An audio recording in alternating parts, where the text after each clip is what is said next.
Di sekitar kita, banyak terjadi kebakaran, banjir, hewan liar masuk rumah, kecelakaan, serta bencana lain yang menimpa kita. Setiap tahunnya, bencana di Indonesia terus meningkat yang didominasi oleh bencana banjir dan kebakaran.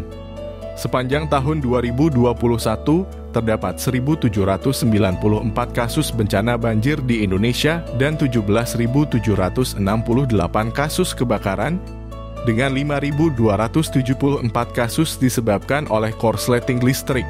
Intensitas terjadinya banjir dan kebakaran ini terus meningkat seiring semakin padatnya penduduk di Indonesia. Berdasarkan data dari Badan Pusat Statistik Indonesia, tingkat kepadatan penduduk Indonesia tahun 2023 mencapai 154 orang per kilometer persegi. DKI Jakarta menjadi provinsi dengan jumlah kasus banjir dan kebakaran yang tinggi di Indonesia. Sepanjang tahun 2022, terdapat 150 kelurahan di DKI Jakarta yang terdampak banjir. Di tahun yang sama pula, terdapat 1.535 kasus kebakaran yang meningkat menjadi 1.691 kasus. Kemudian, sebanyak 5.032 kasus kebakaran dan penyelamatan berhasil ditangani Dinas Gulkarmat Provinsi DKI Jakarta pada tahun 2022. Berbagai upaya telah dilakukan Dinas Gulkarmat dalam pemenuhan mutu penyelamatan dan evakuasi korban kebakaran. Mulai dari pengadaan pos pemadam kebakaran, pembangunan hydrant mandiri untuk permukiman padat, serta pengadaan robot canggih LUF60 yang dapat menyemprotkan air dalam bentuk water fog, water cannon, dan foam. Pada bagian belakang robot ini, dapat dihubungkan langsung dengan mobil pemadam kebakaran dan dapat dikendalikan jarak jauh menggunakan remote control. Robot ini mampu memancarkan air hingga sebanyak 2.400 liter per menit dengan jangkauan lemparan lebih dari 60 meter. Namun, berbagai upaya yang telah dilakukan dalam menangani kasus tersebut masih banyak berbagai macam tantangan seperti keterbatasan jumlah sumber daya manusia hingga keterbatasan lahan untuk pembangunan pos pemadam kebakaran. Tercatat pada tahun 2023, terdapat 148 kelurahan yang belum memiliki pos pemadam kebakaran. Pasalnya, dalam Peraturan Menteri Dalam Negeri Republik Indonesia Nomor 114 Tahun 2018, dijelaskan setiap kelurahan di DKI Jakarta minimal harus memiliki satu pos pemadam kebakaran.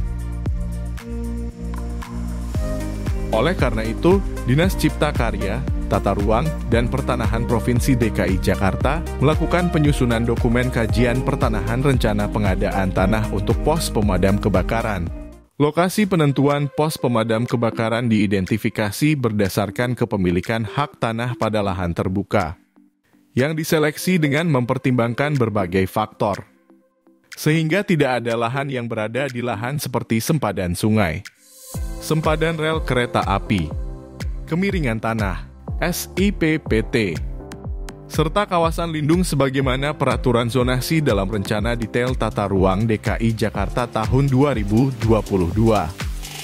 Setelah itu dilakukan penilaian bobot dan scoring berdasarkan 8 indikator yang telah didiskusikan dan disepakati bersama, yang terdiri dari potensi konflik pertanahan, lebar jalan, kelas jalan, jarak dengan pos damkar yang sudah ada, bahaya bencana banjir, wilayah rawan kebakaran, ketersediaan jaringan PDAM, dan ketersediaan jaringan listrik.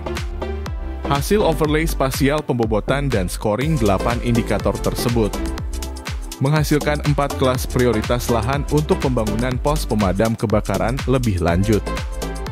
Rangkaian survei dilakukan di 148 kelurahan yang belum memiliki pos pemadam kebakaran dalam rangka melakukan verifikasi data, guna mendapatkan informasi yang lebih akurat. Dalam proses pelaksanaan survei, juga dihasilkan beberapa lahan baru yang menjadi usulan dari tim Satgas Penanggulangan Kebakaran dan Penyelamatan yang mewakili lingkup wilayah masing-masing. Hasil verifikasi lapangan di 148 kelurahan yang belum memiliki pos pemadam kebakaran. Didapatlah potensi lahan untuk pembangunan pos pemadam kebakaran sebanyak 622 persil, yang terdiri dari 183 persil prioritas 1, 351 persil prioritas 2, dan 88 persil prioritas 3. Untuk memudahkan akses terhadap pendataan persil tersebut, disusun dashboard informasi lahan potensial lokasi pos pemadam DKI Jakarta yang terintegrasi dengan Jakarta 1. Diharapkan dashboard tersebut dapat menjadi panduan dalam pengadaan pembangunan bagi kepentingan umum, dalam hal ini pos pemadam kebakaran. Dalam merancang bangunan pos pemadam kebakaran, kecepatan dan ketepatan untuk respon optimal menjadi sasaran utama. Mewujudkan sukses Jakarta untuk Indonesia adalah visi desain yang diusung untuk perencanaan bangunan pos pemadam kebakaran. Para petugas pemadam kebakaran merupakan garda terdepan dalam upaya penanggulangan kebakaran dan penyelamatan. Sehingga petugas pemadam mempunyai resiko kerja yang tinggi, seperti risiko keselamatan, kesehatan, dan psikologis. Dalam hal tersebut, sudah selayaknya perencanaan dan perancangan pos pemadam kebakaran dapat mendukung keselamatan dan kesehatan bagi petugas pemadam. Konsep perancangan pada bangunan pos pemadam kebakaran yang diusung yaitu More Healing Spaces Inside, Faster Response Outside.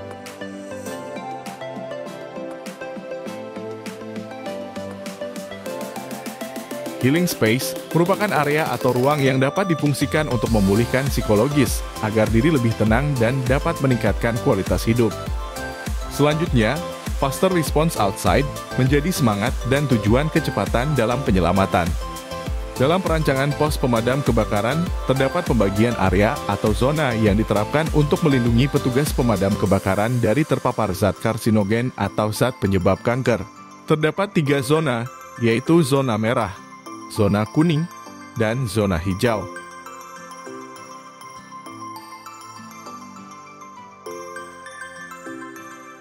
Zona merah memiliki potensi tinggi terkena paparan zat karsinogen, yaitu pada garasi truk pemadam dan gudang alat. Zona kuning merupakan zona transisi dari zona merah menuju zona hijau, yaitu pada dekontaminasi atau ruang bilas sterilisasi pasca bertugas. Zona hijau atau zona dengan paparan zat karsinogen yang rendah seperti ruang siaga, kantor, dan kamar tidur. Sebagai identitas budaya Betawi, pos pemadam kebakaran dihiasi dengan ornamen ondel-ondel yang nampak pada fasad bangunan. Untuk menciptakan ruang gerak yang efisien, dirancang area luncur, serta akses tangga dengan lebar bersih 1,4 meter. Organisasi ruang dan sirkulasi bangunan juga dirancang aksesibel agar dapat mendukung kecepatan dan ketepatan respon petugas untuk penyelamatan. Unsur alam diintegrasikan dalam desain sehingga dapat meningkatkan ketenangan, memberikan interaksi sosial positif, serta menurunkan tekanan mental. Pada sistem plumbing, penampungan air menggunakan kolam yang terletak di atas permukaan tanah dihubungkan dengan pipa yang tidak ditanam di dalam tanah untuk memudahkan perawatan. Berdasarkan hasil analisa, diusulkan 6 konsep desain untuk bangunan pos pemadam kebakaran. Ke-6 konsep desain ini mempertimbangkan kondisi existing bangunan pos pemadam di DKI Jakarta, ketersediaan lahan, maupun norma, standar, prosedur, dan kriteria yang berlaku.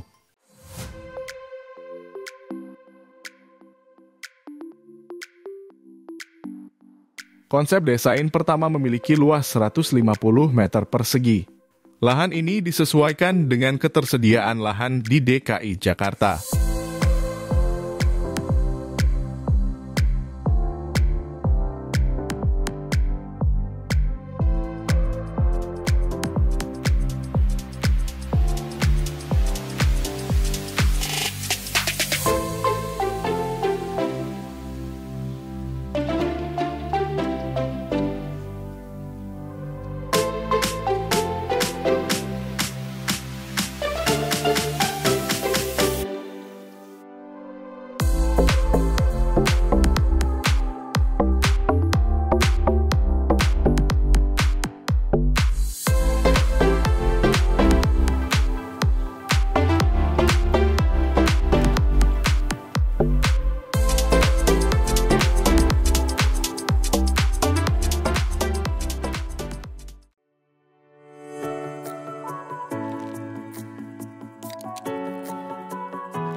Konsep desain kedua memiliki luas 220 meter persegi dengan bentuk lahan cenderung persegi.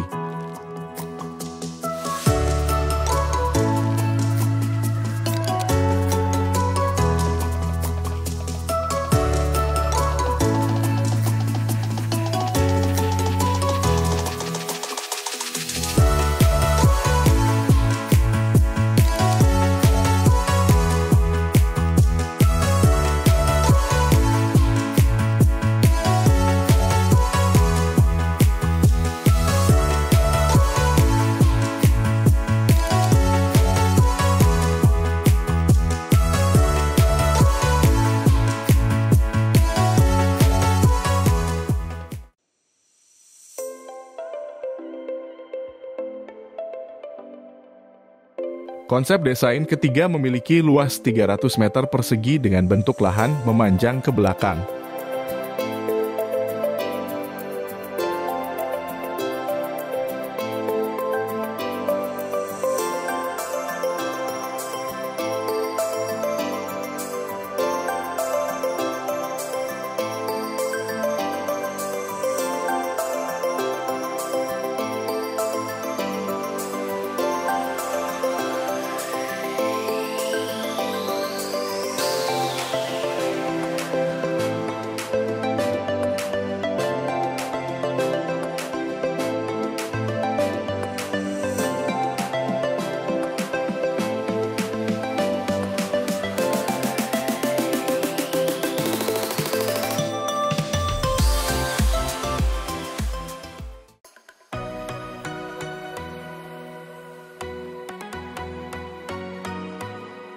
Konsep desain keempat memiliki luas 790 meter persegi dilengkapi dengan area edukasi atau outdoor yang luas.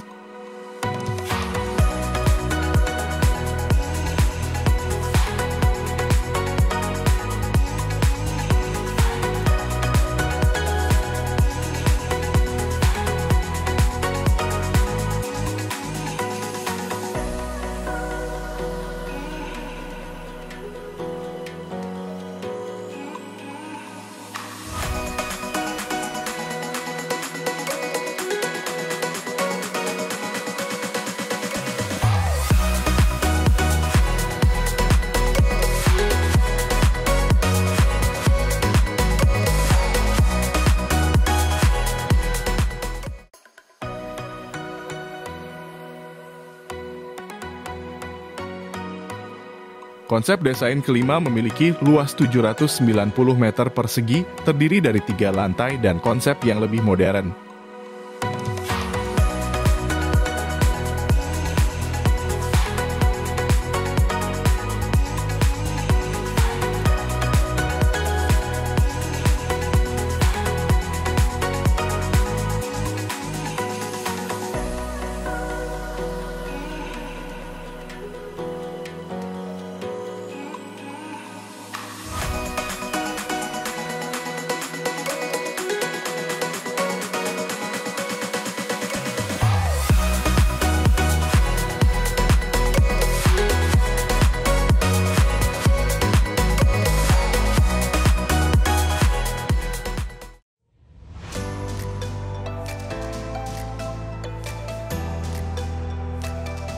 Konsep desain keenam memiliki luas 220 meter persegi dengan desain yang lebih kompatibel sesuai kebutuhan pengguna.